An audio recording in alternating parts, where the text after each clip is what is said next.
I'll tell you. Thank you. So Juan is using his just cause because of potential flooding. Trisha has an emergency exemption. We've got Rob, who's on our agenda. They, who was here last week or last time we met. And Lori Vasquez. Hey, Juan. So I'm calling the meeting to order. It is 3:04, 3:03. 3:03 or 3:04. There is a shop up there, but we can't see it. No, it's up on the wall. Do we have an approval of the agenda? An approval of the agenda. Sure. I second as a man. Wow, all right, sure, and the sure by Kathy, second by Cornelia.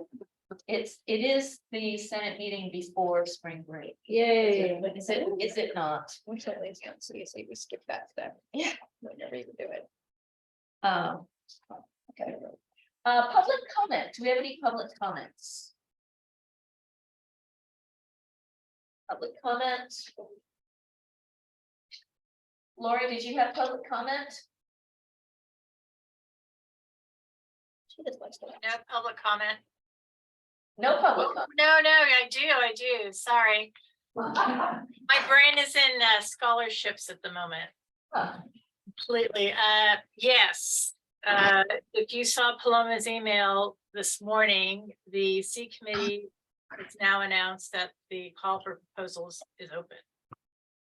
So please go and find Paloma's email and read about the details and go from there.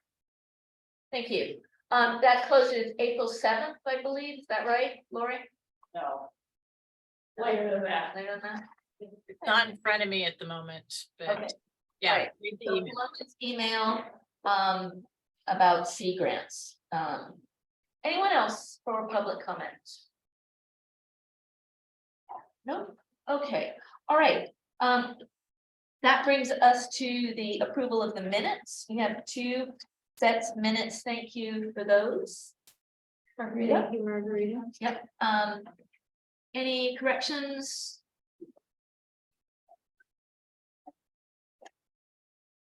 So minutes are approved as is. Right. That brings us to information items. We have the same item on there about the ASCCC spring plenary in Anaheim. I'm betting, Kathy, you probably know more than I, but I'm betting that they still have blocks of rooms available. Well, I got mine Blocks so available. long ago, they Yeah. won't make any more available, even if they run out, so then you have to go to a adjoining hotel somewhere. So if you wanna go, go there now and see if there's any rooms Right. available. And there's funding for it. Dee, I'm looking at you because of the caucus. There's funding for it if people want to go. So just let me know. It's really fun. I think Nobody's it costs the believing same for virtual. or something. Yeah, and these days it costs almost the same. And virtual last time in the fall was really not very good at all. Many problems with that. Okay, Faculty Excellence Awards. This is just a drop in from Darren Gerard's email. I am talking to the foundation about seeing if we can have some money with an award to go for Faculty Excellence Awards. I think we'll probably be able to get a little bit of funding from the foundation for that. Any questions? All righty, the liaison reports, there is a note there, a correction as of the 21st. It's a VP of Business Affairs and a VP of Human Resources that CPC was talking about hiring. They're not talking about hiring again for Paloma's position. Right, so, thank you, Trisha, for that correction. And then, on my president's report, just a quick correction. I wrote evaluation, I meant certification, so I went in and changed that, just so you know that that was changed. There's an academic freedom update, because you know how much I like to remind us that we're working on that. This is actually under 9.04, but if you're wondering what the key elements are of it, and we're lucky because we have Ellen O'Connor here and Ellen Carey here, you know. Committee chaired by Ellen O'Connor there we go, and Tara Carter is working on that too. So it has these 5 elements there that are listed. Okay. All right, any questions about any of that? We have a consent item coming to us, or 2 consent items coming to us from PEC. They have come through CAC, they went through PEC, and so here they are. And there was a link to that, as I'm sure you guys looked at, as a new automotive technology certificate, which Brittany put forward.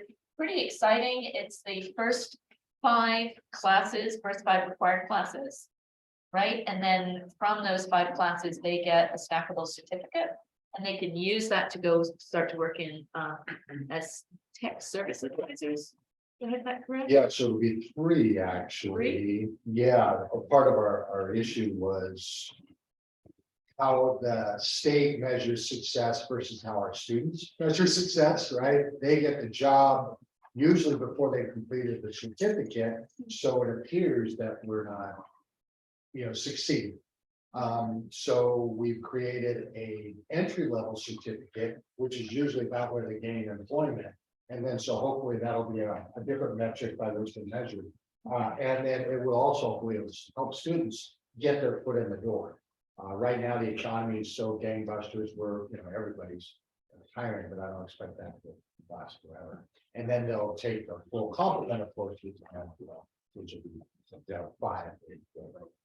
Perfect, thank you for that. Very excited. Yes, Heck's excited. right. Yeah, that's very cool, and the cake is really good. Yes, it is. Cinnamon and apple, if you're a fan of either one. Yeah, and dark rye. I love It worked. I love the It flower. worked. It worked. No, thank you. It's a wet day in the middle of the semester. So then we also have comms transfer degree, which was approved by PEC. And Tara, I'm gonna look to you because that came out of suggestions from Laura Castro, right? That this is what they needed for to be in alignment with state requirements. Being in alignment with state requirements and to get some comm courses UC approved. So it helps the students with transfer. Okay, these are consent items. Do I have motion to accept? Move to approve from Kim, second. Second from Jess. All in favor? All right. Oh, look, we can do this. We can do this, it's great, well, okay. All right, Tricia, is that that's okay, thumbs up, perfect, thank you, wow, all right, unanimously. All right. Then we've got a discussion of possible action. This is the ITC rankings that came out of program review, went to ITC, ranked by ITC, and then go to CPC. Don't ask me to do that again, because I will not be able to. We go to DTC before they go to CPC. Sure. Okay. Once we approve them, they'll go to DTC and then that too. DTC. Yes. Say what the committees Yeah. are. How about- Yes, Yeah. District Technology Committee, this is from the, ITC Instructional Technology Committee, which is a Senate committee that ranks just the faculty items. and I'm here. And Lori's there, I'm still here. If we have any questions, there was an attachment there. And I thought an interesting point that you made on your report, Lori, was the attempts at clarification of the process that Ruby Hill was making. Yes, so as we all know, program review has room to improve. And so each year that when we go through the program review process, we work closely with the controller to ensure that the faculty requests are hopefully funded sooner than later, but at least at minimum within the year that they're requested. So Rudy was talking about ways that he could see possible improvement, and I put that in my report. I won't go through the details with you right now, but please read it.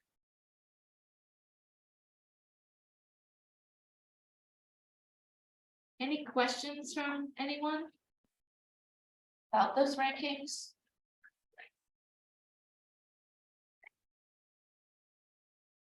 Can I make a motion to approve? You can make a motion to approve. Motion to approve by Kathy, second. 3 seconds. Seconded by Tara. All in favor? 1, 2, 3, 9, 10, 11. Elizabeth, did you, yeah, okay, unanimous, and Juan and Tricia, thank you very much. All right, unanimously approved. Thank you, Lori. Thank you. Okay, so we have, and Cornelia, this is for you. We have a time sensitive point here. Since we ran out of time last time to hear from Josh and Justina, and we have Rob Brown with us here. So this is the discussion of the FA presentation on the new evaluation procedures, and I think the others will be here in about half an hour, so we've got about a half an hour. So they're in San Diego, so they're coming in from a conference. So let's open that up for discussion. Any discussion on the slides or any of the points that were made at our last meeting? I thought were you gonna bring up the presentation? We do have the presentation, yeah. Thank you, Margarita. One person from our division asked if it were possible to have, we're talking about evaluation still. Bring up, to have, yeah. Meets versus meets and exceed, which would add, meets and exceed, which would add another category. That was just a suggestion from someone. Oh, having two categories of meets expectation and then another one exceeds. Yeah.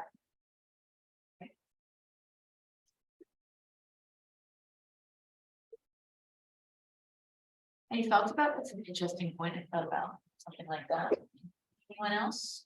Did they have a reason in particular, Ruth? They didn't say, right? I think, yeah, they didn't say. Personally, I think it could be a line. It'd be hard to distinguish and would be to some extent objective. I'm sorry, subjective. Yeah, it would not be objective. But that's my division.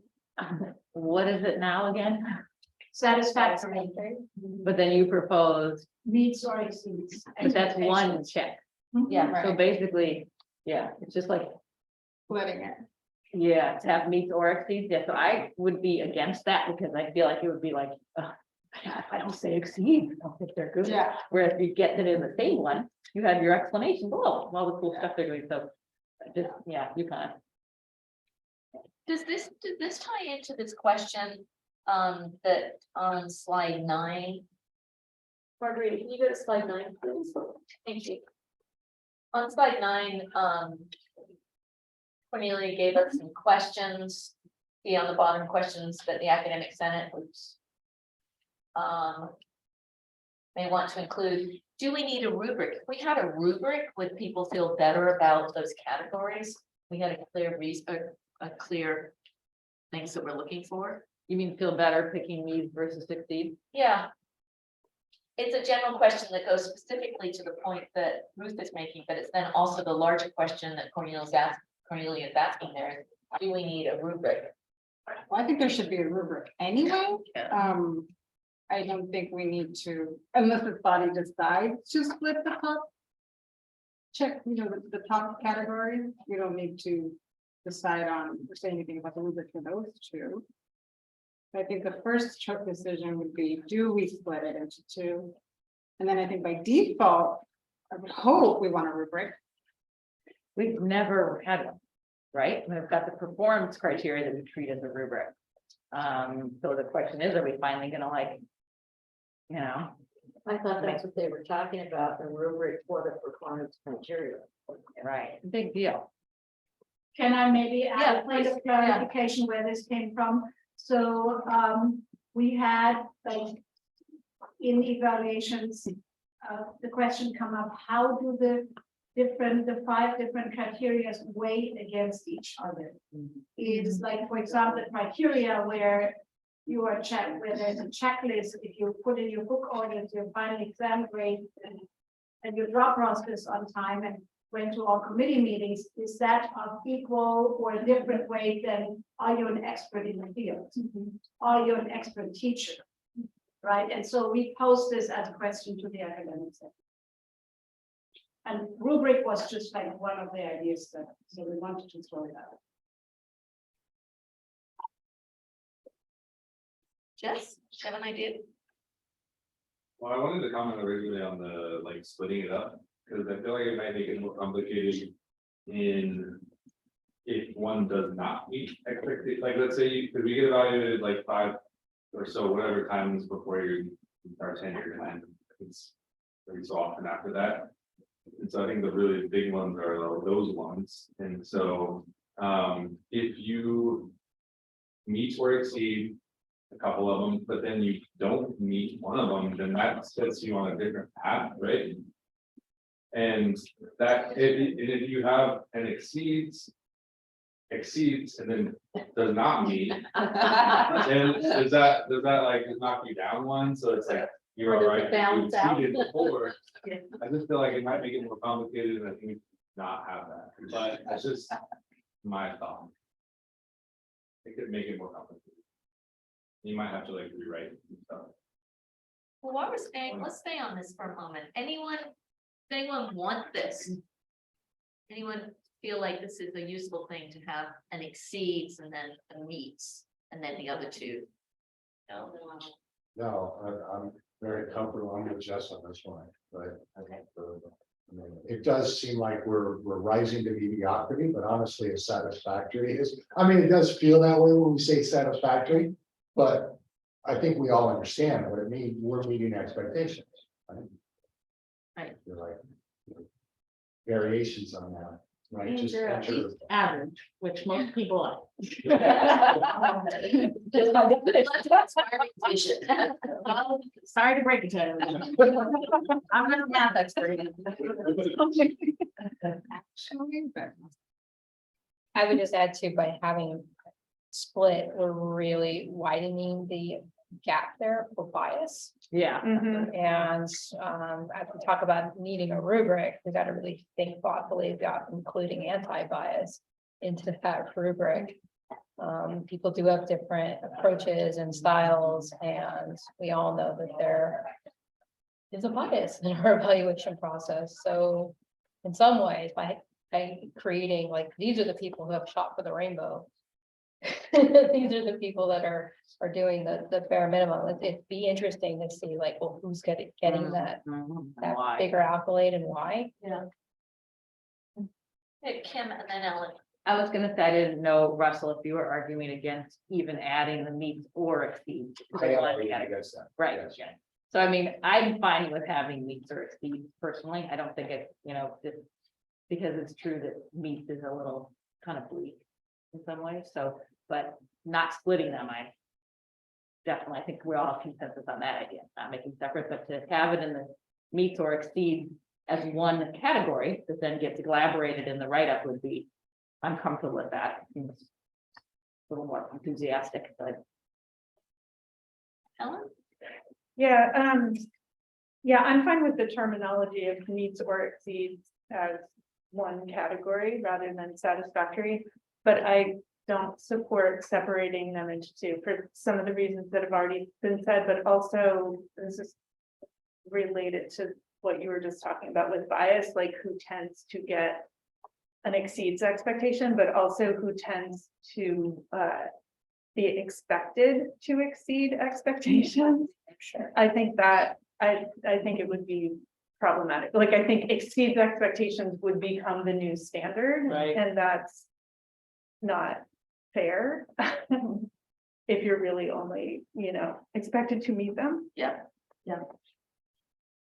Right, well, I think we. Not an argument for mediocrity. Just saying, No, but everybody's I think idea there's bias. of meet and exceed are different too. Well, that's what I think we're gonna have to do, but I think so far, I mean, obviously, I think you've got the sense of the room, which is. Meets or exceeds is okay, except with Russell, but no one wants to split it to an extra category. I have a question about kind of the next stage of reviewing the criteria. My sense is where the FA work can go ahead now, it's more logistical stuff, cleaning stuff up.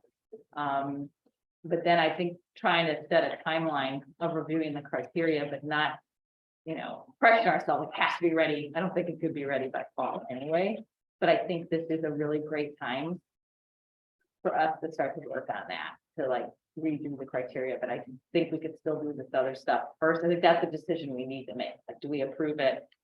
The changes as proposed, recognizing we're going to continue to work on the criteria, or do we want to wait and do it all at once? I don't have an opinion about it. Well, I just have a slight one that maybe we shouldn't wait because it could take a while to do it well. Cornelia, do you wanna respond? Okay, it's not an easy answer. So what you also remember from the last presentation is that for the almost last slide, there are requests from the administration to negotiate deans as voting members on our committees. And also they are proposing some criteria for tenure, which are not necessarily matching all of the 5 we have in the top. If you look at this last, second to last slide, right, what I think.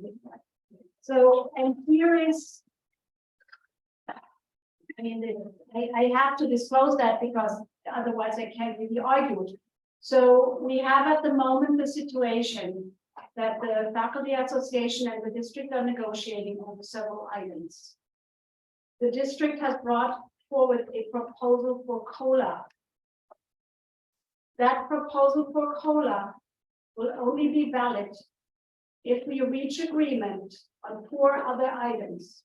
One of them is that proposal from the district for negotiations. The other one was the recertification was they proposed a certification and recertification to us. There's also For online teaching or? for online teaching. There's also the matter of non-teaching compensation stipends and the matter of a process for overload approval. These are 4 very faculty specific items. We impressed on the district that on a number of them, the Senate has consultation rights. We asked the district to untie those 4 proposals with COLA. We will ask them again tomorrow. And that is why I'm saying that, because there's a time sensitiveness to all this, right? As long as those are tied together. If not, then we have more time. Kathy? So Cornelia, maybe I'm confused.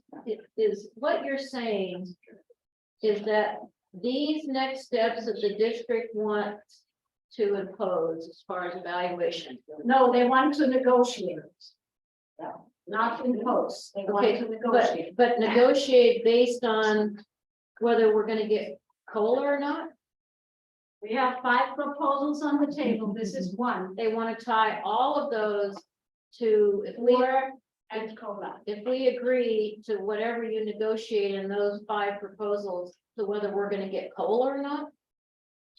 It's all part of the The negotiation. wording is every single one of the 4 plus the COLA proposal. Every single one is only becoming effective if agreement is reached on all 5. Wow. I'm sorry, there's no other way to say this. If the agreement is reached, I forget. So criteria for tenure, can you give us more details on that? Is I that? can only tell you what it says. Okay, And again, Wait, this is only tenure, it's all evaluation, this is, All evaluation. right? this is, the tenure recommendation. And also a recommendation for the master Oh, faculty tenure, evaluation. yes, you're right, tenure. And again, I want to be very clear. The district's not asking that we agree to this. The district is just asking that we are reaching agreement about those items. Well, let's get going so we can get the COLA. Okay, they're asking for us to agree to address them, to link it to that, or to iron everything out. Once those are settled, then that can move forward with the COLA. That's what I understand. We need to have an agreement. They were On not- each of it. It's not said that we say, oh, we want to reach an agreement. So, but we need to find a way to reach an agreement with the district. The FA is really trying very hard to do this. And to make it all happen. In addition to honoring the rights of the academic senate for consultation and not just like take items that are in the purview of the academic senate and just settle them at the negotiation table. Yeah. That is the difficulty for us. Yeah, I agree with that. I think there should be lots of input from this body. I do think that each of these, though, are actually reasonable things that need to be addressed. All four of these. I'll be very explicit about stipends needing to be readdressed. The online teaching part, we all know that a lot of things can improve. Overload, whatever the agreement is on the amount and how it's done, I agree with that. And then some of what's on part B, student evaluations is a little problematic, but I do want to say that they're somewhat reasonable, but it's going to take a time. I don't think it's something we can just say, okay, yes, done, sign and walk away, which is I think what you're trying to say here. That's what I'm trying to say. And again, this body needs to provide it for them. So where is that list of all those 5 items? They're not here. This is just for This evaluation. is just evaluation. So where are the other 4 items? Stipends, I mean, where are you seeing that? She's In just- the It's district, not in the written, district proposal, this is a very, I tell you honestly, this is a very difficult discussion for me because I'm trying to honor the level of confidentiality of what is happening at the negotiation table. On the other hand, because this is all now so combined, it is really difficult to not talk about it. Yeah, that's all I can do. Well, part of this is why we have Rob and Josh coming to talk to us later about Yeah, the recertification. recertification. We don't That's even great. have certification. Let alone recertification and recertification. So, No, I'm good. Thank you. I don't care. No, go. So on on A there. Does this really mean all? So does that mean each dean is gonna have to sit on all faculty evaluations, including adjunct evaluations? Because there's no way they can do that. I can only say what's currently in the proposal. And, I don't know what it means. and you know, I did ask a couple of deans whether they knew about this or not, and they did not. So that really concerns me because I think that's really impossible. On B, if we're gonna stay with the criteria, with our 5 criteria, why would tenure be based on other things besides what's already in our evaluation policy? If we think something else should be in our evaluation policy, then we need to explain that, but I don't understand why they have a different set of issues there. As far as the dean recommending master stuff, I don't care about that. That's fine. But those other 2, I think are really problematic. can you clarify, because I thought it was a really interesting phrase they're using, with supervising administrator. Do you know what they I mean by that? agree, yeah, I know this was a question last time. we did not get to this proposal last week because of the presidential meetings. But I will ask this tomorrow. Yeah, because Yeah, it's not deans, it's supervising administrator. But that's a problem. So there was another hand. It was just like, had one of them. What you said about part B. Can we just do the input now for the Senate? Is that what this is, or is that? That's you what said- this is. Like you said, we can't because it's in negotiations, but this one does relate to us. No, I definitely want to So hear. we get to from- talk about this, Yes. yeah, I think, I mean, we are anyway. So I'm hearing that we think A is impossible, not to mention perhaps not necessary.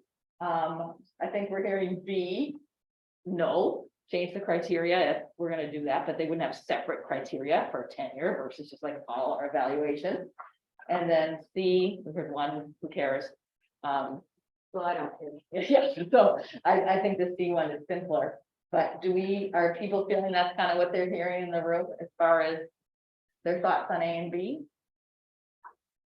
I would maybe disagree a little bit with B, Okay, because right now it is, if you look at our evaluation, our 5 criteria, we do use student evaluations combined with classroom observations.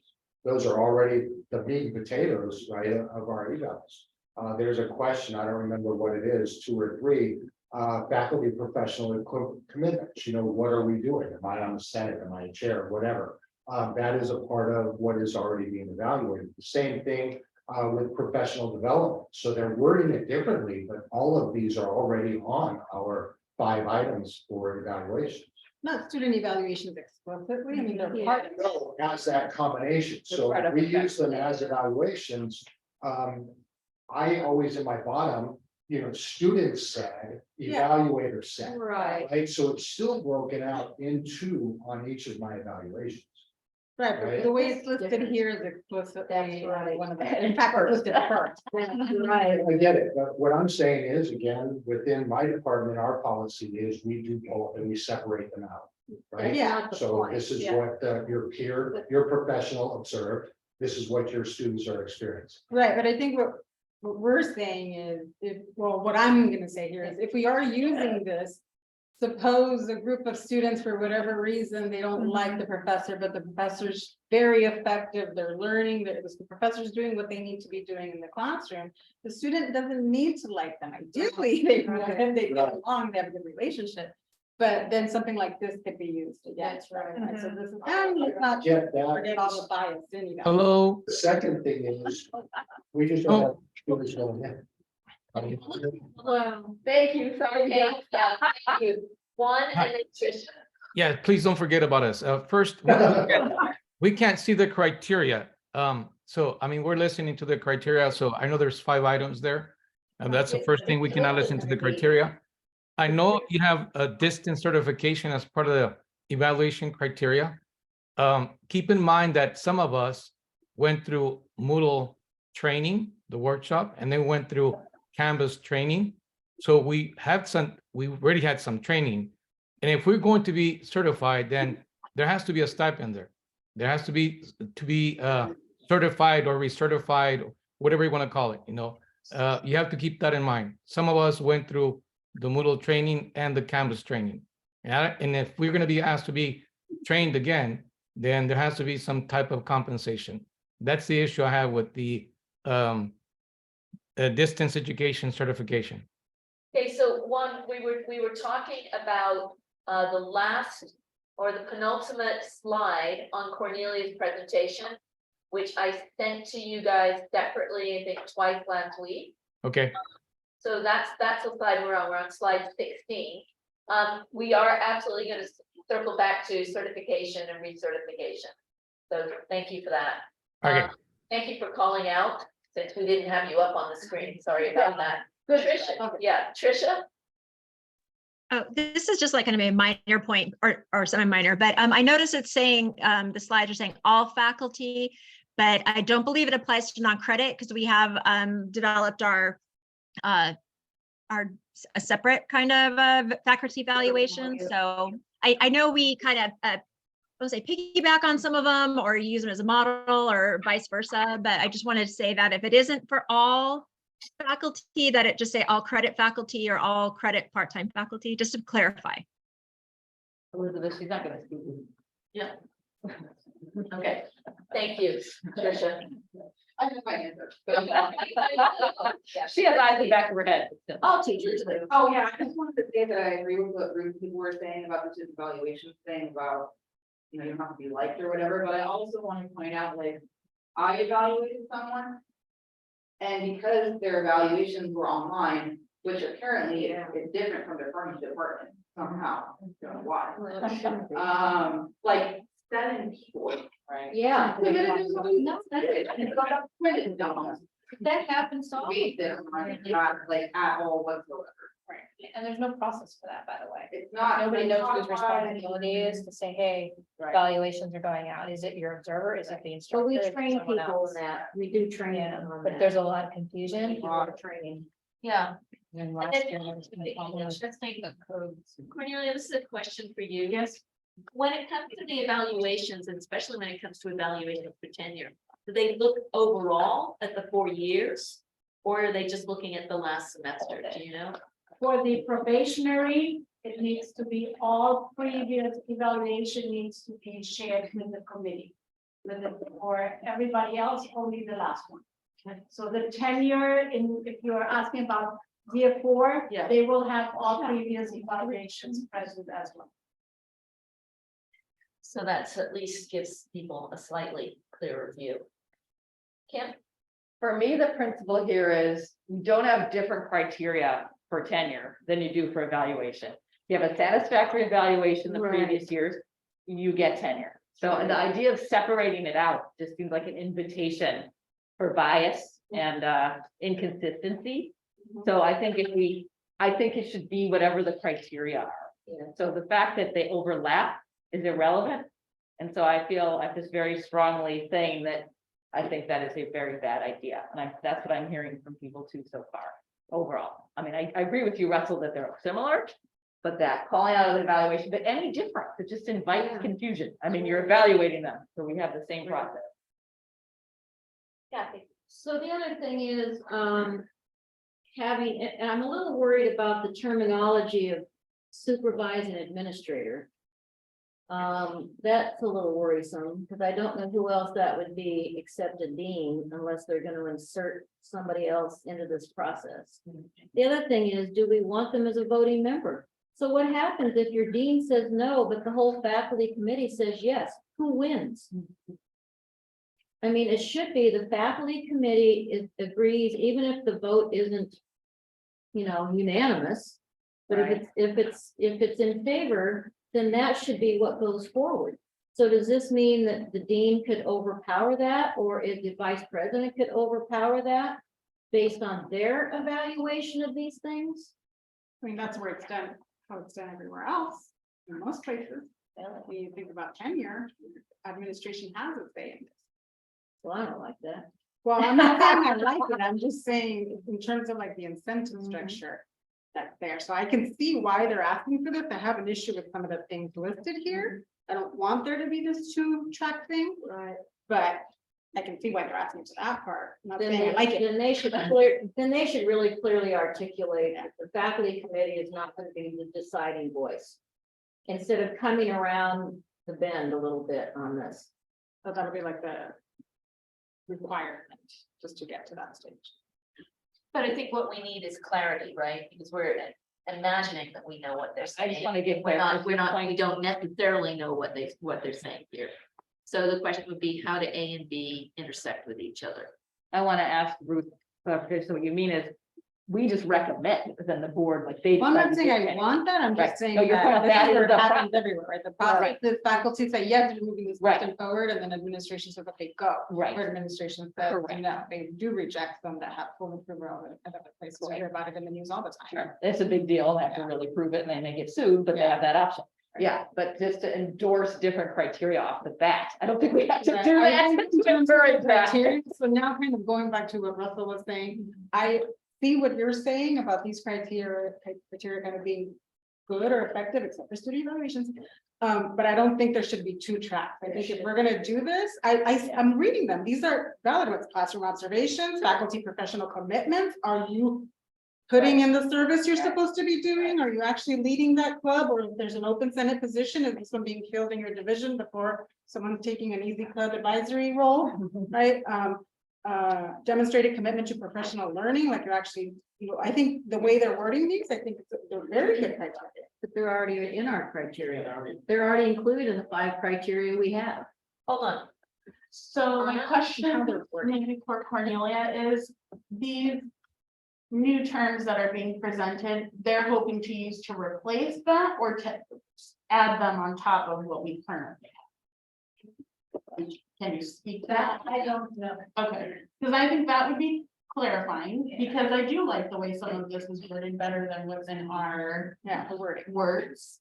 So if the goal is like, this is what we would like to change the wording to be, then I think we can wordsmith that later and they're, mix or match, but if they're talking about 2 different paths for evaluations and tenure, then I think that that's a clear message on board. I will find that out. Jeff, So currently, when we vote, what is it if the majority votes yes? Or like meets criteria or whatever? Is it just, is satisfactory? If majority votes satisfactory, then is it satisfactory? yeah. So then that comment about the dean outvoting, like it doesn't imply, in my opinion, it doesn't imply that it's weighted more. It just says they are a voting member. So it would just be like an additional person. So I think I wouldn't be worried about that occurring, I guess, but So I think we just need, what I'm hearing everyone say is we need more clarity before we can make any sort of real input. I'm looking at the clock, I'm looking at the fact that Josh and Justina have just winked up. Yeah. So let's go to them and then we can circle back. Okay. Last point. Okay, yeah, I just wanted to make one quick point related to some of the language just that, like, particularly under B, classroom observations really treats all faculty as instructional. So I think we just really need to make sure that whatever is negotiated recognizes the existence of, of ESD faculty. Yeah, thanks, Ellen. Thank you for taking Thanks that for comment. reminding us. Okay, Justina and Josh and Rob. Welcome. Hello. Hello. I was looking to see if Justina and Josh were actually here. Hi, I'm here, Josh. Whoa. Is it raining in San Diego? No, it is gloriously sunny here. Huh. Tell us much. Huh. All right, so you're having a better weather day than we are. Okay, so this is the continued discussion about the CFR recommendations. About the teaching committee, and I know we have Stay here too. You were at our meeting all last time. So Justina, I'll let you lead this part as head of CFR, and we have Beth, who is along with Josh, co-chair of COI, here with us too. Yeah, I'll just start with a kind of report back of how the conversation has continued. So after the last meeting, I asked to clarify, or at the very end of the last Senate meeting, I asked a clarifying question of, was Senate asking me to go back to CFR to kind of make a formal vote on whether we recommend the creation of a teaching and learning committee? And the answer was yes. And the instructions to kind of think about, what could be a possible charge. So kind of brainstorming around that. So last time that CFR met, we did that. We unanimously voted yes, we believe. And, this is a recommendation that we are unanimously recommending to Senate that SBCC create something like a teaching and learning committee. And I'll share briefly just some of the ideas that we brainstormed. But first, an interesting point in the conversation before we got to that was feedback, and Beth can share a little more here, but I just wanted to acknowledge, Beth, that we heard this and that, we incorporated it into our discussion. there is very, I believe, and the rest of the committee believe, legitimate concern about what would happen if we folded COI and the CFR together, merged them and made a teaching and learning committee. And one loss there would be the fact that COI currently, as an ed programs committee, has a representation from across campus, staff, for example, Beth, for example. And we would lose something there. And Thank so you so much. one recommendation was to, I love this. This is just so brilliant. Take the instructional part of COI, like Committee on Online Instruction, the pedagogy part of COI, and join that with CFR. And that's the part where all of us are like, why are these things separate? Like, these are not separate parts of how we teach anymore. And then do something, and this is outside my wheelhouse, but one suggestion I heard was, then we continue to have a committee, we rename it, and it's the Distance Ed Plan Committee or something like that, because that is something that needs to continue. So I'll let Beth talk more about that. Again, that's outside my wheelhouse. But that was kind of how the conversation unfolded. So far. Josh, just so you know, you're unmuted. I'm just gonna roll with it. Keep talking over you. Josh has got some cinema verite thing happening. Guys. Got a French 1960s feel going on there. Okay, so do you want to add some more? I see some hands around the table, at least Kim's hand. I can stop there, see how the conversation unfolds. The second piece I wanted to share was kind of some of the possible charges that we brainstormed and came up with, but that might be getting ahead of the conversation because it sounds like that generated ideas. Why don't you do those? Yeah. Go for those. Okay, cool. Thank you, Christina. All right. So this one's not new, but just kind of put at the top of the list.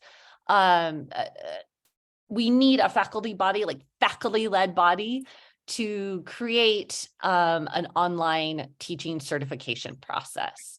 I think none of us want that to be in the hands of the administration. We all really want that faculty driven, and COI doesn't have the purview to do that. And it's really not in the charge of CFR right now. So that could be something that this committee takes on. So online teaching certification.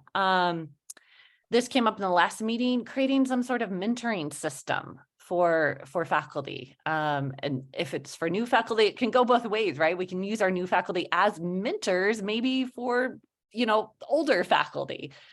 So some kind of mentoring program that could be under the purview of a teaching and learning committee. A teaching and learning committee would have the labor and the person power to do something really fantastic with in-service. We're all kind of discontent with in-service right now. It's something that the CFR has attempted to tackle, but it's again, really outside of our charge, and we just don't have campus-wide division representation right now to do it. And so I would love to have intentional conversations around what does a really effective in-service look like for us? Another charge would clearly be continuing to coordinate with the FRC. I just wanted to put that in there. That's currently a charge of the CFR, and I believe absolutely should continue. So coordination with the FRC. A new one that came up, Tara could probably speak to this a little better, but currently we are developing, the CAC is developing a DEIA tab, and courses are going to come up for review. What is it, every 5 years, Tara? And we have no place for faculty to go if they're like, I don't actually know how to modify my course to meet these DEIA standards. So teaching and learning committee could be a place where we help develop resources for faculty around meeting the DEIA requirements and that are developing at CAC. There's been some discussion around some way that we could have an awesome, productive conversation around a checks and balance process between faculty, deans, and chairs. It's something that just kind of has developed ad hoc, and sometimes it works and sometimes it doesn't. This is throwing out a lot. It kind of came organically out of the conversation at CFR, and just this frustration of like, like, how does this work? And sometimes it's like the good old boys club and like, so-and-so told me I could do this, great. And then a new person comes in and tells me I can't do it, right? And just like, can we come to some sort of agreement and process around checks and balances that really serve everybody well, instead of a kind of random process? So I know that one's really nebulous. I just wanted to throw it out there as like, we can think big here. These don't have to be like charges of committees that have always existed. Like, let's think bigger. In terms of evaluations, it was very clear from the committee that nobody wants a committee to exist. Well, nobody wants to be the person sitting on a faculty committee, like the police of evaluations. So we're envisioning something more of like a teaching and learning committee that is there to support faculty around evaluations and growth as teachers. But really, if tying it to a process that already exists, there's a lot of labor that goes into our evaluation process. But we don't currently really have a good way to support faculty if they get a needs improvement, or even just if there's a recommendation of like, hey, you're doing great, but this is somewhere where you can improve. Well, where do I go to get resources for that? So there's a lot of potential to develop support for growth as faculty through the Teaching and Learning Committee. I think that hits most of them. Yeah, I'll stop there. I think that's a lot. And I maybe am missing some. Kim. Just a clarification question about the checks and balances process. A few of us weren't sure what you had in mind for that with the faculty deans and chairs and Old Boys Network. And what is that about? Is it about resources? Yeah. What is that about? So this will make more sense if I could just give a little context for the conversation that developed in CFR. So we were like, the whole thing guiding all of this is quality instruction. Like, how do we support quality instruction? And oftentimes when that discussion comes up, there's discussion around TLU limits and faculty overloads. And what emerged from this discussion was this realization that, well, yeah, you know, we have like a technical limit, but the way that is enforced varies dramatically across the campus. And so if, you know, sometimes it's like a particular dean decides to enforce it and it doesn't, another one doesn't. And in some, like, there's just not a very clear understanding of like where the power is there, right? Like, so that's where the kind of checks and balances thing came up, is like, well, yes, as faculty, like we want to have say in TLU limits and things like that, but then where does dean enforcement come in? And so I'm not suggesting I have any solutions to this, but just if it became very clear, we don't really have a good process there, right? And like, I don't have a clear conception, at least, and most of the committee didn't, of like, what is a good kind of balance of power there between not just like department chairs and faculty and deans, but also like the VP. Where does that come in? So I don't know if that's helpful. I personally don't think that this is where it belongs. This is a contract issue. This is a policy issue. This isn't something where we're gonna say, go to the Senate subcommittee to address this. Because then also it'll depend on who's serving this year there and how are they gonna enforce it, that sort of thing. I do agree that nothing is uniform and there's truly no cohesive leadership at this college now or in the past few years, but that's a different conversation, but related. But I don't think that should be in the charge of the committee. I agree with that. Okay, so we heard a note of that, but any thoughts about any of the other? Josh gonna be able to say anything? Yeah, Josh can say whatever he wants. So Josh, do you wanna chime in here? Apologies, I just got into the Guided Pathways Institute. I just barely got into the lobby here. With regard to the charge of this Teaching and Learning Committee, I would myself have a stake in wanting to see an evaluation process being tied in with issues about certification. And I just want to echo and bolster Justina's position about this Teaching and Learning Committee being a source of mentorship and direction with regard to getting faculty's practices up to speed. I think that also addresses some of Kathy O'Connor's concerns, where we have discussed what a certification process could look like. We're going to have a lot of faculty who have already gotten through many of the basics that we might be able to see under a basic certification. But if you're talking about more advanced pedagogy, particularly for more senior faculty who've been teaching well before the pandemic, a mentorship model, I think, serves them best. I would say the certification process works really well for incoming faculty, for those who are new to teaching online for SBCC, but I think that more senior faculty would benefit from a peer-to-peer mentor model. So that's what I would add to the conversation. Kathy? So I think all those are good ideas, and of course, I agree with Josh. I'm concerned about COI. One of the things that attracts faculty to COI is that we often learn new things. We learn new tools. Rob does an excellent job of showing us new things we've had in the past. We haven't had so much this year, but in the past, we've had faculty demonstrating the use of certain tools or how they use those tools in their classes, which I think is what brings people to COI and why we have a lot of people going to COI. If that committee is called the Distance Ed Planning Committee to develop the Distance Ed plan, we probably won't have anybody show up.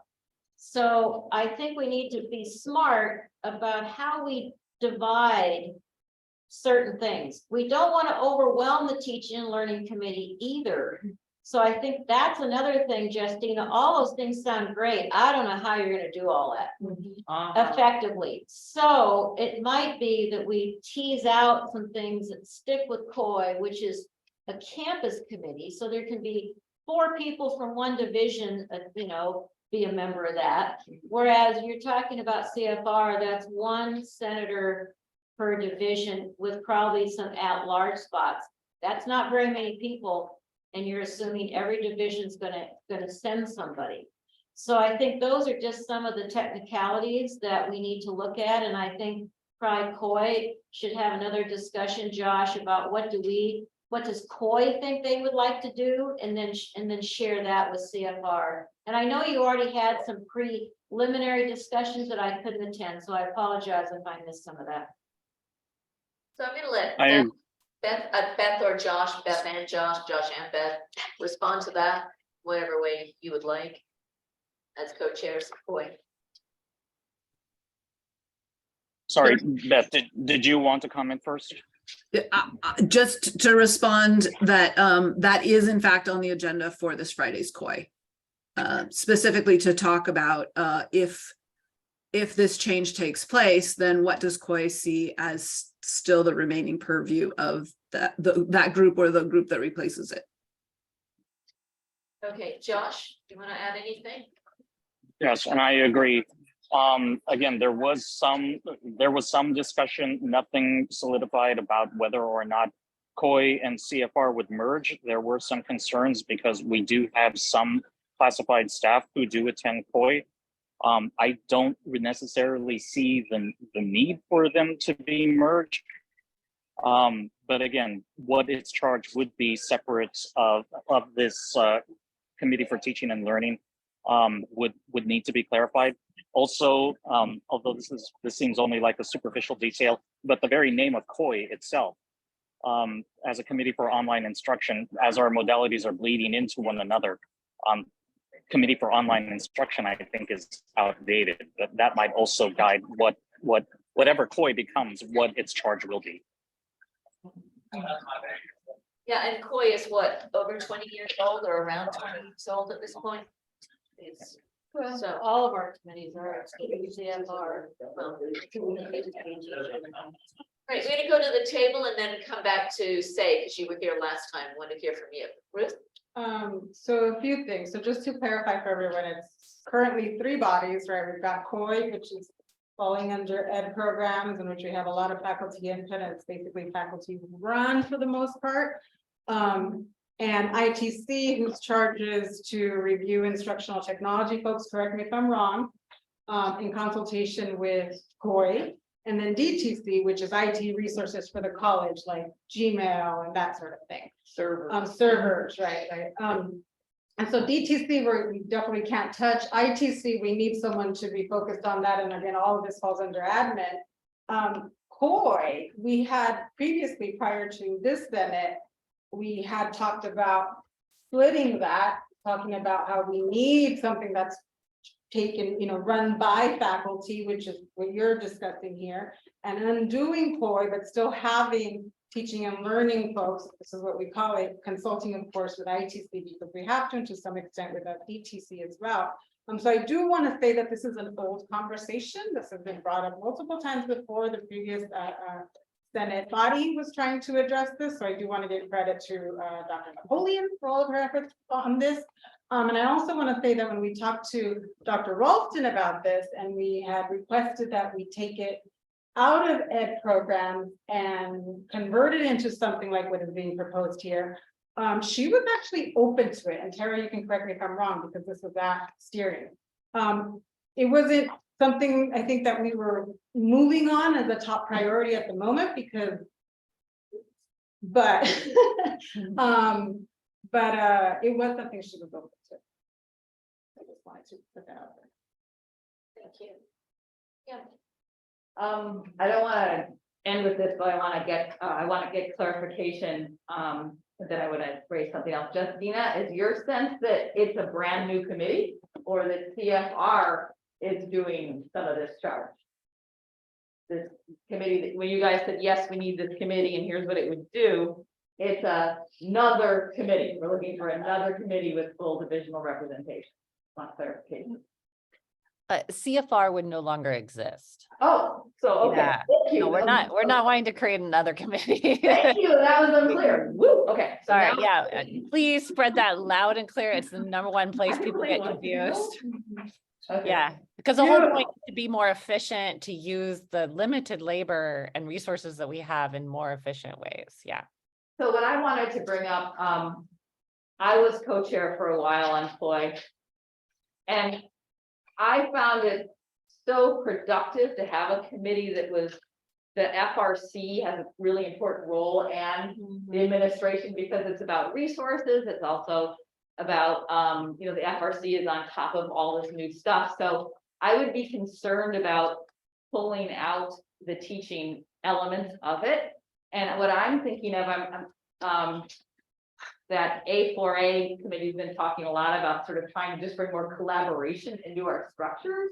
And so I think what would be nice is to have a formal link with COI.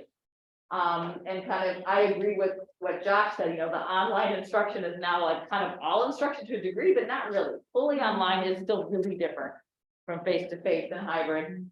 So I guess I think that this is I think what we're trying to add is sharing some standards and expectations and support for what equity-based anti-racist teaching is. Like, we've been working on this, it's coming up at CAC, we're having so many different trainings, but we haven't said, yeah, this is about grading justice. Here are different ways to do that. Like, we haven't as an institution sort of, and this is about reviewing our criteria too. Like, what are some shared expectations and practices? So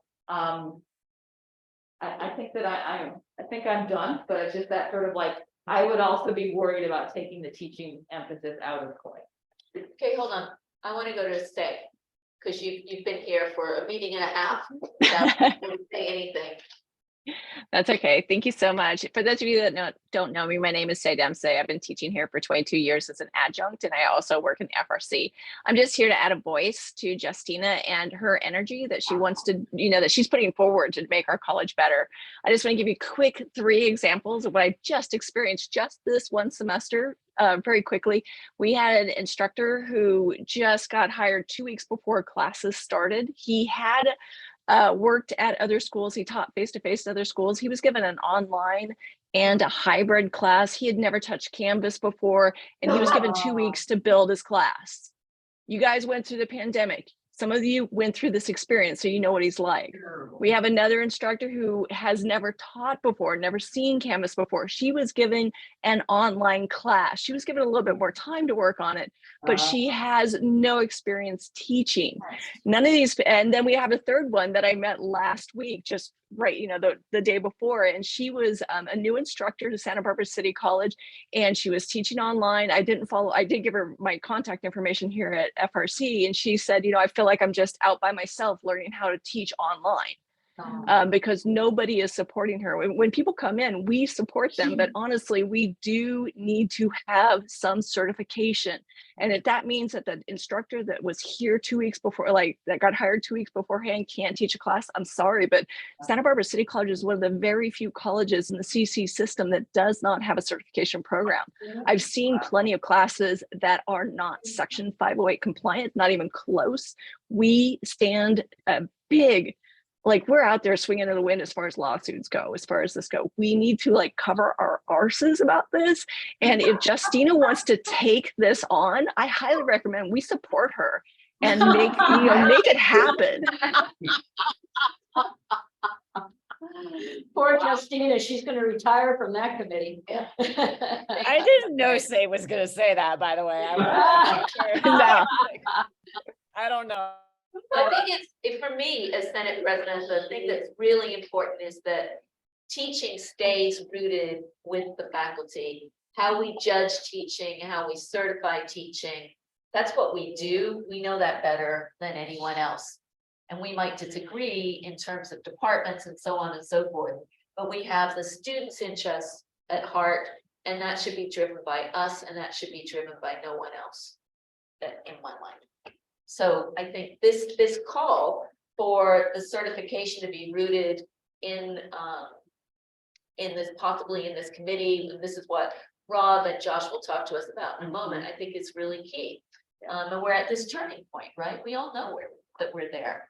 How we taught 4 years ago is not the way any of us teach right now. So we need something to respond to that. Justina, and then, you know what, a minute, Justina, can you hold that? I'm gonna go to the, around here, Elizabeth? Hello. So I got some feedback from my department about this. I'm gonna try to summarize it with a little question, I suppose. So all, like, you're talking about, like, you know, a place to go when you have a needs improvement evaluation and things like this. I guess the concern is that like this kind of stuff being mandated eventually, or like you must go to the teaching and learning committee because of some reason. Like you must go get this training because of some reason. Like it just feels like it's policing to some people in my department. Yeah. And so that's what I'm getting. We are going to need to be certified, right? Looking at, well, I wasn't. That's for online. That's for online. I know, teaching, but yeah. No, but you're talking about both. I understand the online teaching certification thing, that I get.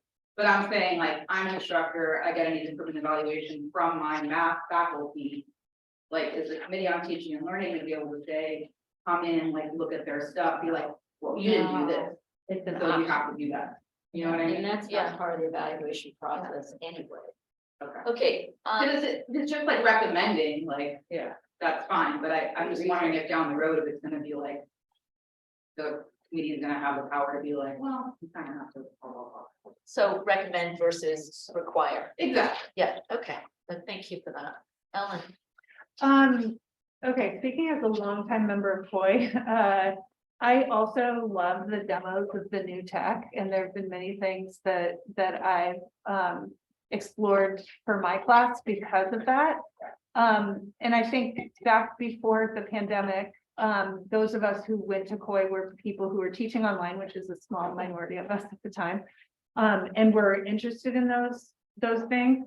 But it's not representative of all divisions, and I think having those kinds of demonstrations and discussions around pedagogy live at COI is problematic for some of the reasons that have already been discussed, like it should be under the purview of faculty. There should be divisional representation. And just one sort of reminder of that is last year when COI had many discussions, actually even before last year, about switching from proctorium to respondus and made that recommendation. And then this body was very much against that because there was the feeling that there hadn't been enough of a Senate process around that decision because it happened in a committee that was outside of the Senate structure. So that's just one recent example, but I think the problem is, you know, like, I don't mean to imply that it's about that particular issue, but I think, so yeah, I would be in favor of having the instructional pieces of COI being in a new committee, and that doesn't mean that that committee wouldn't be able to invite Rob or other FRC staff to come and make presentations on different tools, or, you know, or even sponsor events for the campus as a whole, or co-sponsor those with the FRC. Like that committee would still have lots of opportunity to share that, but it would be part of the Senate structure. Thank you, Ellen. Justina and then Kim.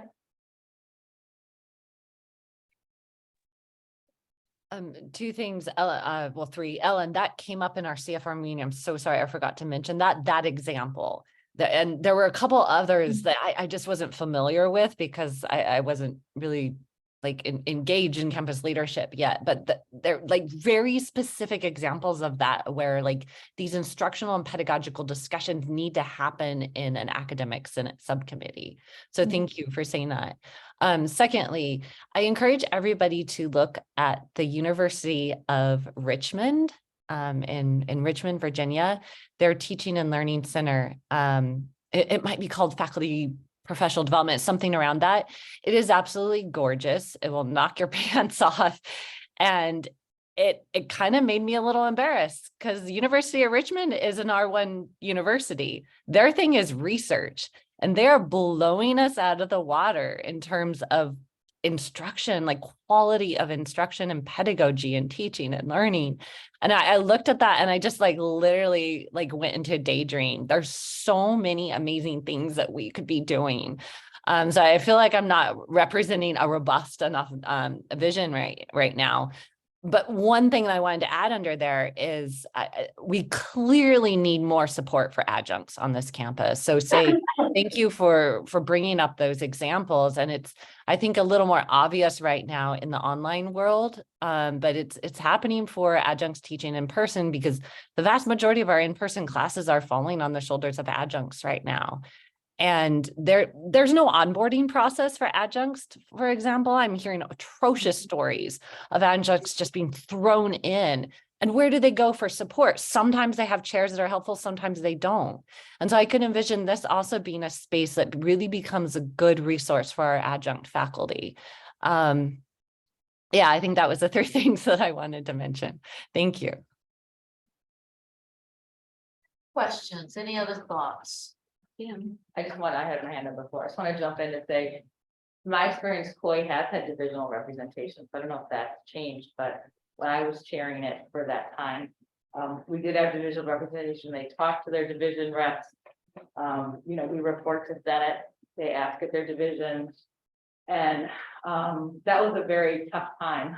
So what happened with that, I think, is more complicated than whether it's a Senate committee or not. I just wanted to put that on the record.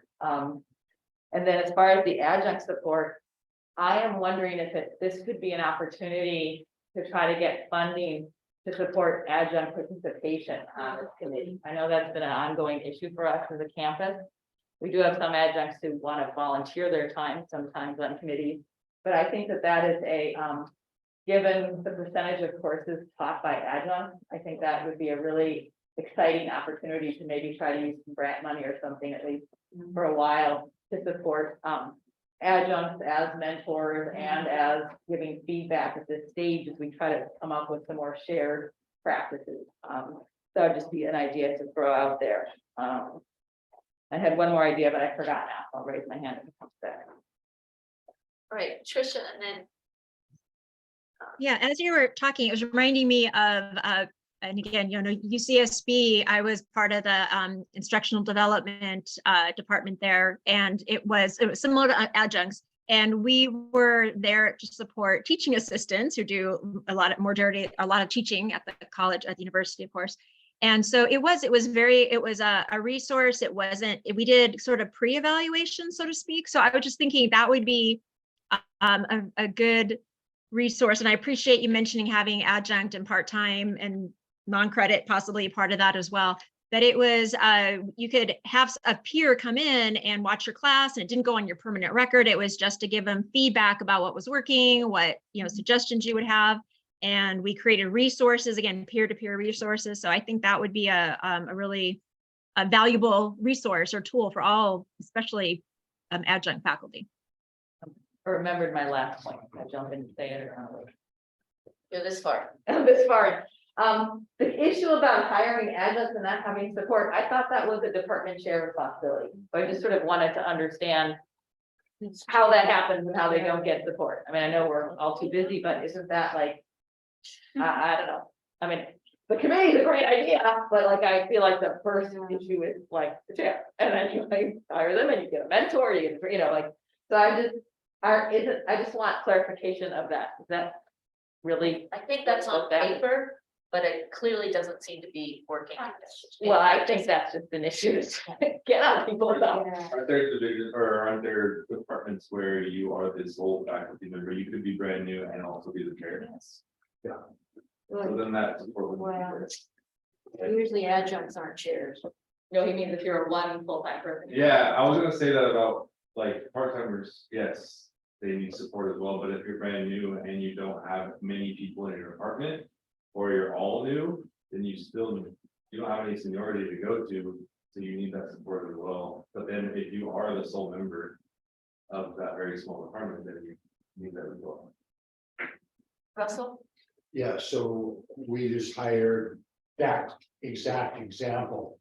And fortunately, there's some grant money and there's a mentorship program. So they reach out, ask for somebody in a similar position who's been doing this before to mentor, and 4 hours a month is what they're hoping for, 6 hours where you sit down and observe and your work and take care of exactly that program. So the colleges recognize that and they are stepping up. So because I know I'm mentoring for that person and I didn't have that when I came in.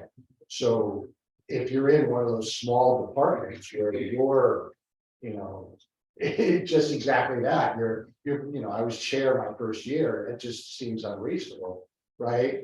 Trying to develop and, go from Moodle to Canvas, you guys all get it, right? Yeah, it's sink or swim, it just really is what it amounts to. And considering the high stakes of tenure, right, the pressure is intense, heaven forbid, you got children and family, right? Or mortgage or, rent, just making rent, it's just, anyway. So that's my 2 cents. So I want to make a correction about what I said earlier. I had said earlier, there's DTC, there's ITC, and there's COI.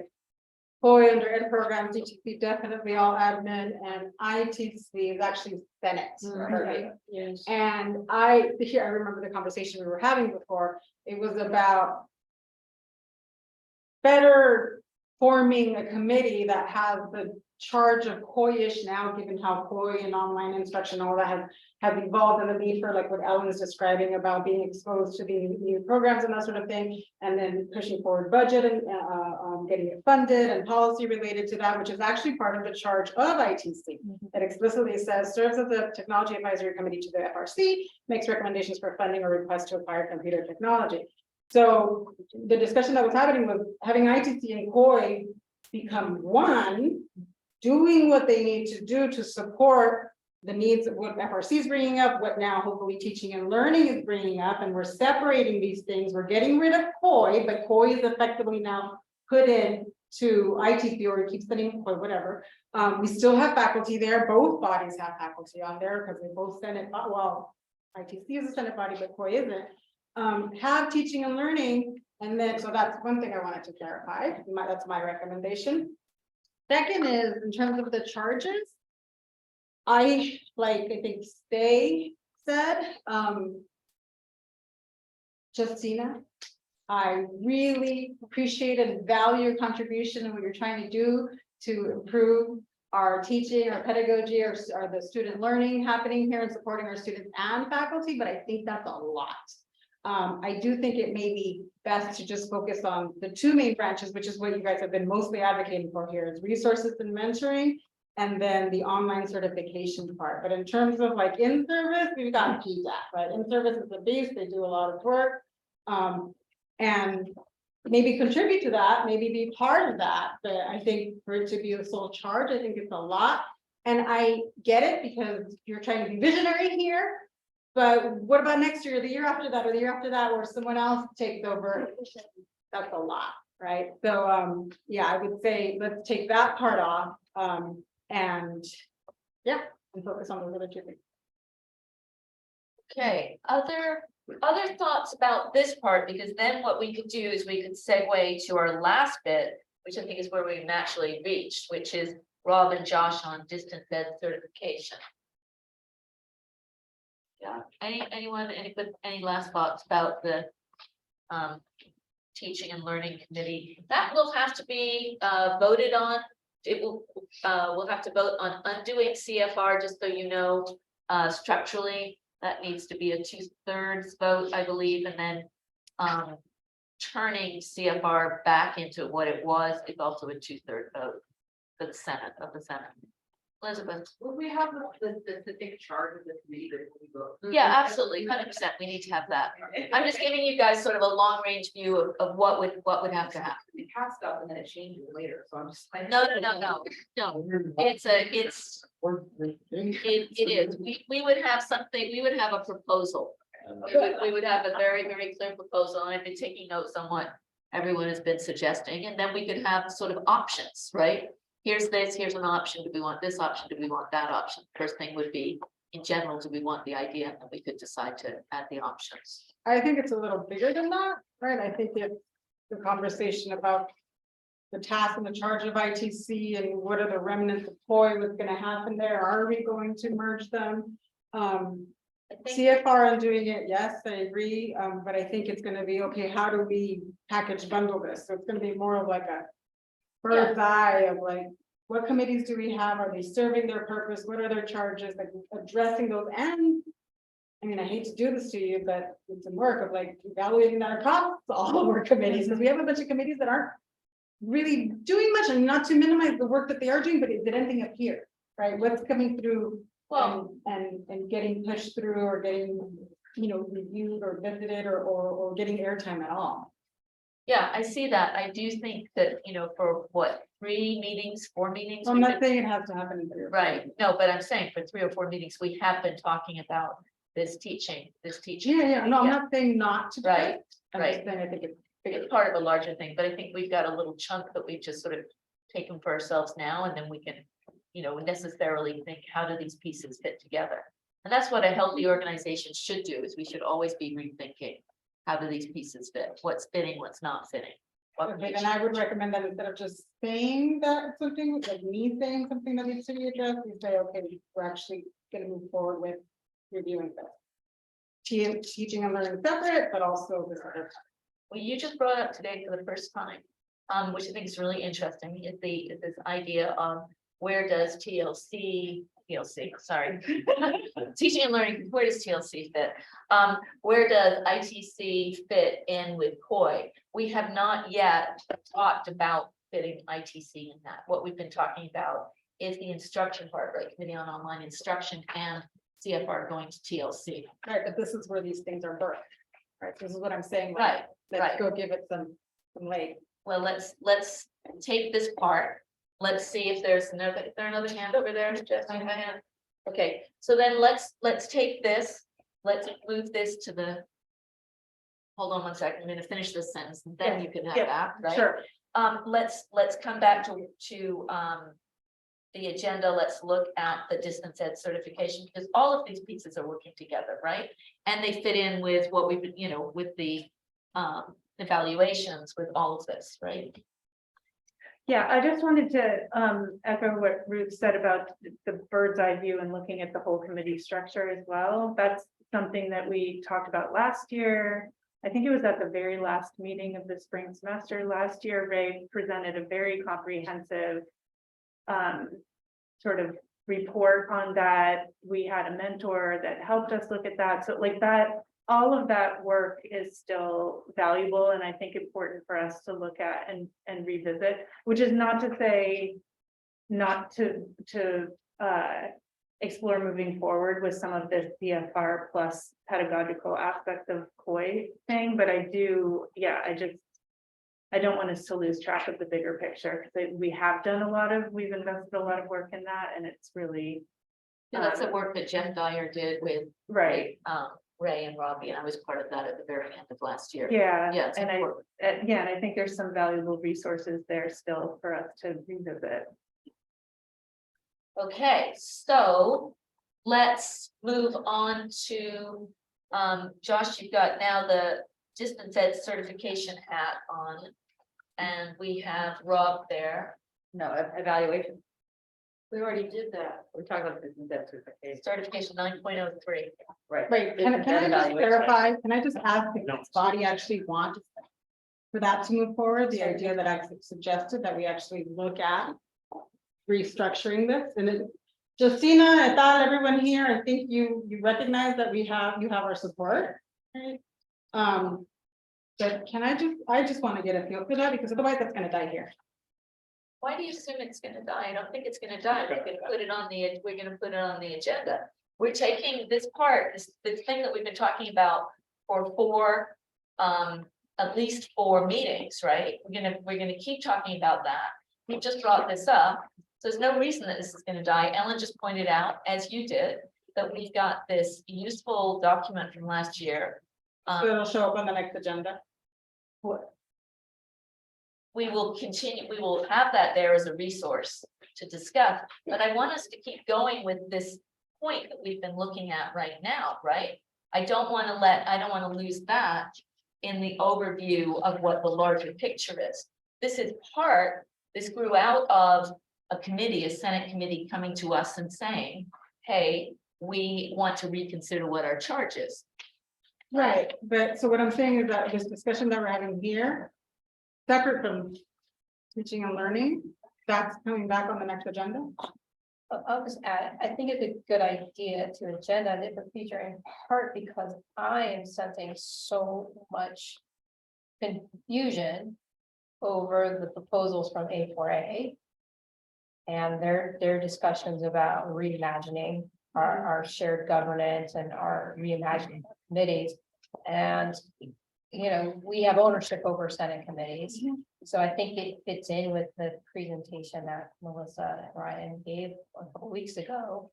So I think we should put it on our agenda and if not the very next meeting, even the one after this year. It's not going to be lost, Bruce, don't worry. So I just want to make sure, right? That I'm that's telling you, No, it's not going to be lost. It will be, if it's not on the next one, because we've got some things that have to come to us next time. If it's not on the next one, it will be on the following. Okay, and I just want to clarify that yes, there are things on the agenda and there are, yes, that came up from a Senate committee and that's why these things show up here. But I also want to say that senators are the ones who run this meeting and we're the ones who basically say this is the things that we need to do. So we can be advocating for these things and I can Absolutely. pause to say, let's make sure that this is something, if we have the support of the body, that this is something that we explicitly state here that we will move forward. And I think we already said we will, so I think that I was using a different statement. yeah. I guess, I don't know. I mean, I think this is important to explore. I feel like I want to support the committee in teaching and learning refocus that CFR is doing separate from that larger process. We've been working on this for a while. So I think we're at a point of bringing that proposal of that new charge, recognizing that some of those other details need to be looked at and are related, but this new focus can be happening now. As you pointed out, those two main focuses are excellent, online certification and providing the mentoring system. So I'm feeling that we've been working on that for a while and that can go forward. Are you, you're not saying that I have to wait until this bigger project? Okay, so that seems really important and would take some time to bring the new people here into what was there to understand it. So Yeah, so that sounds good to me. All right, so Josh and Rob. Love to hear from you guys about certification and recertification. I know you guys have been working on this. I think it says evaluation. Yeah, why does it say Is evaluation? it supposed to be evaluation? It says 9.3. 9.3. I think that's the wording that was correct. It was incorrect. I had just gone to a funeral a day before that I had to put this thing together and I was not thinking particularly clearly, and so I fixed it. Yeah. So it is not evaluation, it is certification. Oh, so we, 9.03. that already came out of Justina's conversation, but now we're coming back to it. So Justina was talking about specifically the CFR recommendation, right? And so there are these moments where, I mean, you're proving the point, right, where these things blend together. This is why they probably need to live in a committee together. And then we're coming specifically back to hear from Rob and Josh on distance ed certification, because this is the point, right, that we want that to be faculty driven and not driven by administrators. Yeah, and so that's my typo, my fault. Okay. Why we're at typos. Did I insert another typo? It's confusing. But the attached file from CSC, those are the addendum questions, not long beaches. Kaylee named that file that way because she just made it public to LBC. So. Oh, I see, okay, for wave, interesting, so that's SBCC, These are our questions. but LBCC Wanted to see. wanted to. Yes. I think that was correct. Okay, it's a confusing name, file name. It is. Okay, all right, so Rob and Josh, what do you have to say about online certification and recertification? I'm going to jump in here and say that I'm improvising a little, and thanks for the thumbs up, Rob. I'm improvising just a little bit here because in discussing this with Melody, there was that discussion, is this going to be about evaluation or is it going to be certification? But they're not, as you know, as I've discussed in other circles, I'm sorry if I'm sounding like a broken record, but certification and evaluation, they really have to go hand in hand in this one. Otherwise, the certification process isn't going to have any teeth behind it to be able to make sure that faculty are actually abiding by some of the practices that we are asking them to learn about in a certification process. And I will defer to Rob on this one because he has been studying this for a long time.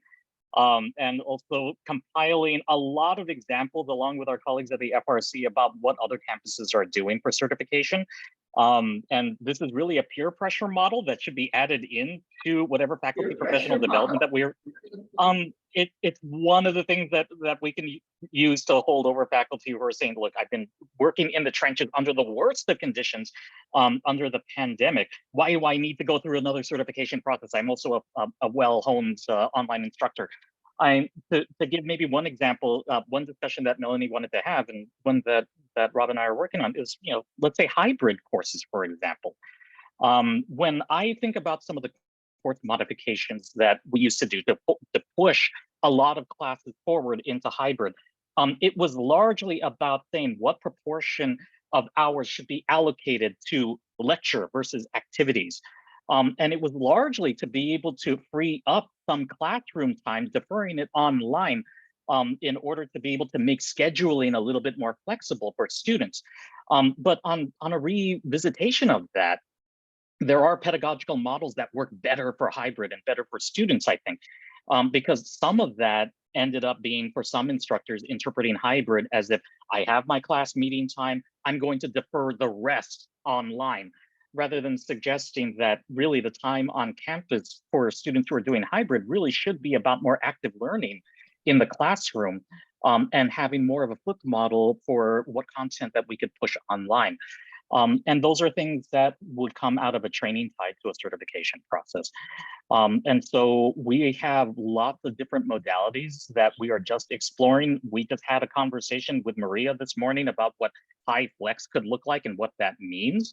And potentially at most 3 modalities in one. Just the old process by which we would have instructors sort of shadowed by a fellow faculty member isn't going to be enough because we are in new territory with a lot of our instruction. And so that certification process is going to have to take on lots of shape and shade for the different modalities that we're looking at. And we may be stepping into territory that even our neighbors in their certification process may not necessarily have covered just yet. Rob, did you have anything to add to that? I do, but why don't we pause and see if there's any questions or comments so far on what you said, because I'm going to spin things a different way. Sure. Any questions, anyone? At the table? I have a question for Cornelia, like. Is linking that to evaluation? Like, how would that happen? The certification, well, if this is something that you. And again, this is still a discussion. At the moment, we have online teaching linked to evaluation. In general, by just linking it to AP 4105. So if we want to continue with this model, you basically would codify, for lack of a better word, you could codify the certification in AP 4105, and then the link would just stay in existence.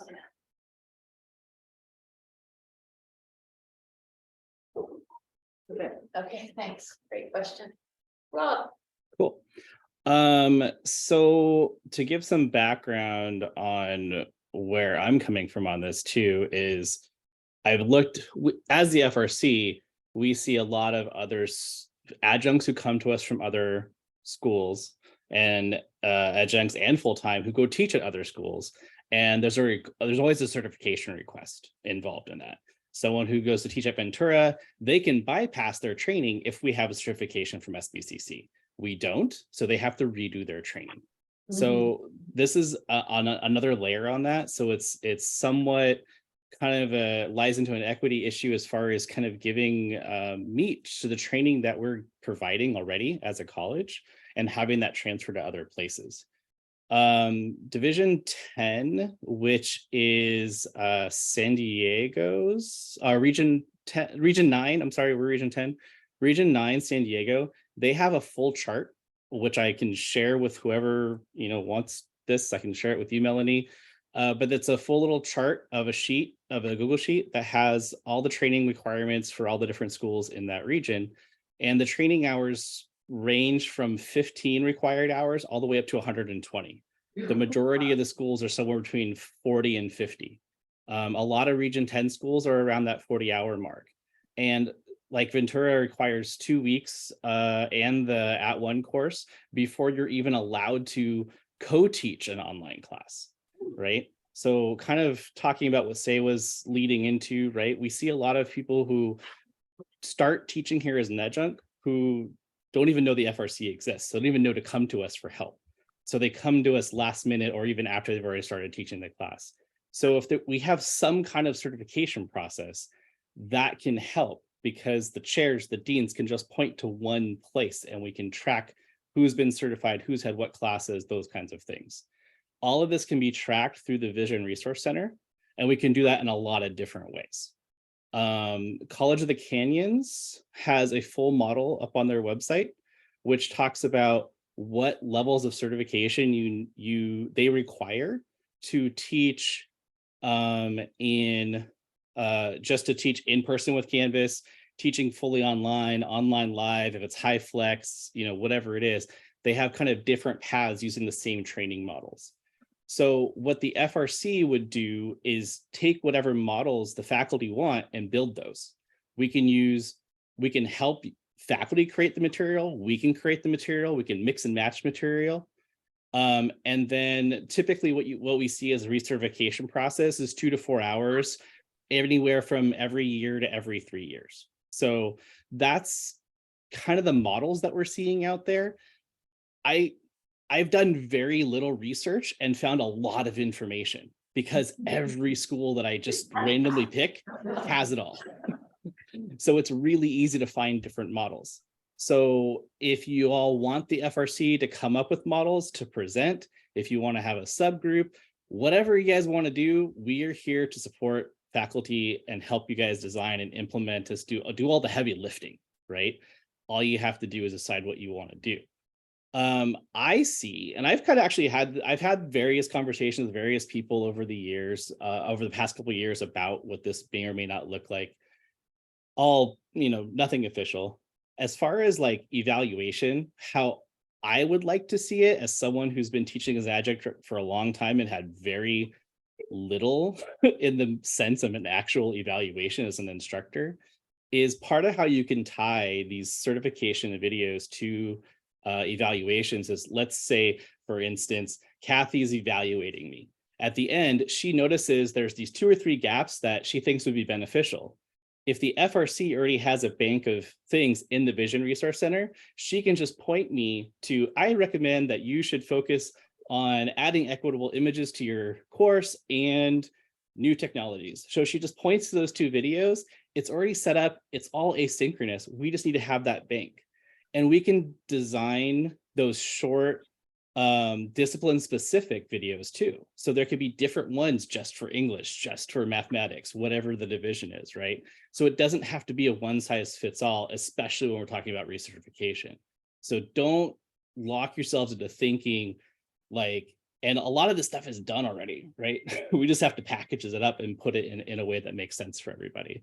So this isn't extra massive labor for faculty, right? This is about organizing, making ideas, let the FRC do this with you guys. A question for you, Rob. Absolutely. There's some people who are talking about the @ONE training as a kind of, the answer. Can you comment on that training and what you see as its strengths and weaknesses? Yeah, the @ONE training, we actually have used their stuff as models before. They have different levels. They have an introduction to course design. They have an online teaching. They have a fundamentals, and then they have like a intro to Canvas. So we took their intro to Canvas, and that's the intro to Canvas certification that we set up as a model. So there is an intro to Canvas certification in the Vision Resource Center. It's linked on the FRC website. Y'all can jump in there and take a look at it. We've set it up in the Canvas shell. And it produces the certificate automatically. So it's completely asynchronous. I think a lot of the @ONE stuff we can use as a base, but we want to tweak it to be SBCC. Again, it's not the end all. I think there's like those 2 basic courses from @ONE, which are a good starting point. There's also the couple courses from Long Beach. A lot of other schools share their material. And a lot of schools use the @ONE as a base. So when a faculty member goes from Long Beach to City College to Ventura, they all have the same base, right? So it makes it a little common language to start from, which is really nice. And a lot of schools use the POCR rubric as a basis of the training, whether or not they're getting POCR certified or not. And again, it's a nice starting point, and it's something that we can bounce off of. I can't remember the school that developed it, but there's also an equity rubric as well. So we could have a whole section just on equity using that as well. So I'm not against, and a lot of these courses are already built, and we just take them and then we can add our own videos and make them, ours. So, yeah. Any questions about this? Cornelia? Yeah, I have 2 questions. So the first one is, when the pandemic hit us, everybody on campus did an 18-hour training with you. How does that somehow tie into this plan that you have? And my other question is, if we have these certification courses, is there any possibility that we could be able to register those with the state as non-credit courses or even credit courses, so that faculty who take this training and get the certificate at the same time generate FTS? First off, yeah. No, and I think of like Matt's classes, right? For the non-credit, I don't see why, like Matt's class on humanizing and I can't remember the other class off the top of my head. That could be a recertification class, right? So recertification is about adding skills and refreshing the skills of what's there. So I think that's a great way to do it. I also want to kind of make sure that this is not my plan, right? I'm looking at what's out there and I'm just kind of sharing it. I have my own ideas. I don't want to dictate what this looks like by any means. I don't think that's the FRC's place to dictate what certification looks like. I'm happy to bring models or work on models with faculty. But ultimately, I think this is really something that should come out of the Senate and that we are here to help you guys structure. As far as the pandemic training, I believe that should be level 1 at least, right? And again, we can figure out what those levels look like and what all these different parts look like. And then anyone who's already done that training, that was almost 3 years ago. It's time for recertification, right? So we're not discounting any prior training, but old training gets old really fast. Even Zoom has had like 15,000 updates in the past 2 years, right? So Kathy, the one thing about having it be a non-credit certificate would be good, but remember, somebody has to teach those classes. Yeah. They're not standalone. It's unless you want to make it a correspondence course, which then we don't want to do that. We But only we could figure that out. Well, no, it's hard to figure it out because somebody has to be the teacher of record and actually interact with the people taking those classes. Yeah, well, good luck on that. That's a little challenging. That's a lot of people and a lot of work and not very much I'm money. taking at the moment a class with Josh. Don't share my grade. Right? So I would have a teacher of record. Right. There is a teacher. But you're talking about a lot of people. It's just Yeah, complicated. It's not as easy as it sounds, is what I'm saying. I think Cornelia's idea would be really good for like the recertification kind of model, right? I think the certification should be separate from that. The other thing that we want to think about is people's time. So a lot of schools that I've seen recertification, yeah, they only have to do 2 or 4 hours, but they have an entire academic calendar year to do those hours in. And by having the training asynchronous, it allows people to do it at their own pace. They're still monitored, so we can jump in and answer questions and things like that. There can be ongoing discussion forums that evolve over the years. But I think as far as time and time investment from faculty in general, having the crux of it be mostly asynchronous is going to be really valuable. Can we assume that part of this is professional development or flex hours? It's all flex hours. Yeah. As if we need more. And then- flex hours. To go to what Say was saying earlier, maybe what we do is we think something that's specific for part-timers and then maybe sort of sub-specific to different divisions. Something where it is a fully supportive environment for them. They meet you guys right up front and they've got all of those resources. So we're not- Absolutely. Yeah, any and all of those ideas. I think especially for adjuncts, it's good to have both models where they can come in the FRC and kind of get oriented to it. We can meet them on Zoom and get them oriented to it. We could offer, a 1 day at the beginning of the semester kind of thing. I mean, there's so many models we can do this, but we need to have the structure and the topics kind of in place. What are we going to do? How are we going to do this? And kind of top in what Juan said earlier, I would say the majority of schools do this with flex hours and professional credit. There are a few schools that do stipends, but it's becoming less and less. And a couple of the schools that I've looked at, some of those stipends are ending June of this year, but the recertification is ongoing. So again, where's that money coming from? All that kind of stuff. But I would say that the majority are relying on flex and professional development credit. Does anyone have any, because we've got them here. Does anyone have any ideas of what you think should be in certification or recertification? So that he can start to think about what would be useful for us. I think one of the things that would be interesting to start with is, what do we do with all of us who've been around a long time? what is considered certification before we start thinking about what is recertification? I mean, I think there's different levels of certification, right? If you've been teaching, you know, is it a mentor system that we've talked about? Like, I'd like to go to someone who's taught online for a long time, share ideas, get new ideas, sort of the mentoring thing. How much is it learning new tools? How, you know, where do you have your different levels? And then you talk about recertification sort of after you get the certification levels organized. Ellen, Me? yeah. Okay, yeah, on that point, realizing that this is a recorded meeting and not naming any names, I took several San Jose State Library School classes, like before the pandemic and at the beginning, all online, completely online program. The worst one was taught by the person with the most experience teaching online.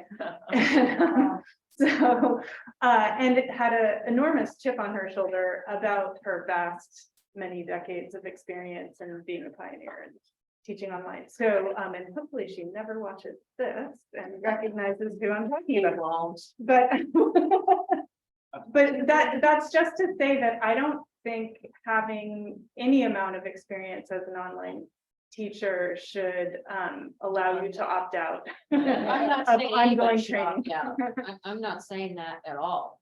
We all need to learn all the time. But maybe if we've been using Canvas for a long time, maybe that basic Canvas thing, we wouldn't have to do again. Maybe there's an advanced Canvas thing that we could do. I mean, I just think different people need different things and we need to be sensitive to that. Absolutely. I completely agree, Kathy. It will do Tara and then Anna. That's gonna remind us why we need this process. And that is because we are not serving our students as well as we can. And the proof is in the data. Because students consistently don't do as well online. They consistently don't complete courses as well online as compared to face-to-face. So even if you have taught online, it doesn't mean you really taught online. And it doesn't mean that you have some practices that you need to unlearn. And I mean, Canvas alone changes like frustratingly all the time. I'm like, what is this icon? Oh, that's what it used to be over here. And right, so there's always something for us to learn. And I will also add that a major area, and Lori is on the call still, that we need to continue to work on is making it accessible for students. And that requires both a perspective from teaching, but also a pretty heavy tech perspective. And a lot of us don't have that training. We have materials that we know are good for teaching, but they don't serve a student if they can't access it. So let's always keep in mind why we're putting this proposal into play here is because the data have not budged. Right, so even though we did like this, I don't know, huge flood of training at the start of the pandemic, there was a brief moment where we closed that gap and now it's back. It's back. So we need help so that we can really truly serve our students. And maybe we need to also look from the student perspective, how can we help them? Yeah, Become better online learners? Because I think that's happened too. People think it's going to be easy to take an online class. And and it's not. So how do we close the gap from both directions, from the student side and the faculty? Yeah, and to this, like close, like a lot of our students think your professor is Professor Robot. Right? They feel there's a reason why they don't do as well as they could if it was in person, is because it's isolating. They are intimidated to even reach out to their instructor because the instructor is a robot. You know, these are all things that we have control over. Yeah, Tara basically said everything I wanted to say. So cosign what she said. And I think in terms of the certification thing, I think everyone should go through the same regardless of how long we've been training, because Rob, how many updates did you say Canvas has had in the last 2 years alone. Oh, Canvas doesn't change. They don't care about us anymore. It's Zoom, but there's Zoom and other technologies and other And all things the that things. evolve and change, right? So, Constant. I mean, Wish and- Canvas would change. right.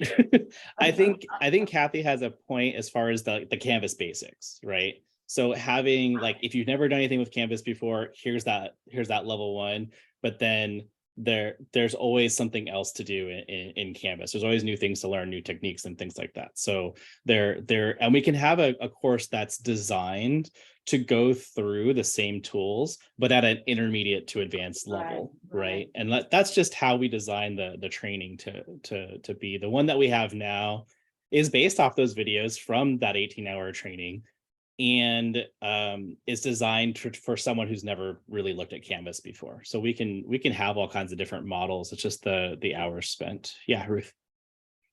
Well, I wasn't done. Sorry. I'm gonna say that as an academic counselor, I often work with students to help them navigate Canvas shells. And so I see a lot of things that folks are putting out there. And I still think everyone going through a basic training would be beneficial. Just because you have a Canvas shell does not mean your Canvas shell is effective. Sorry. Agreed.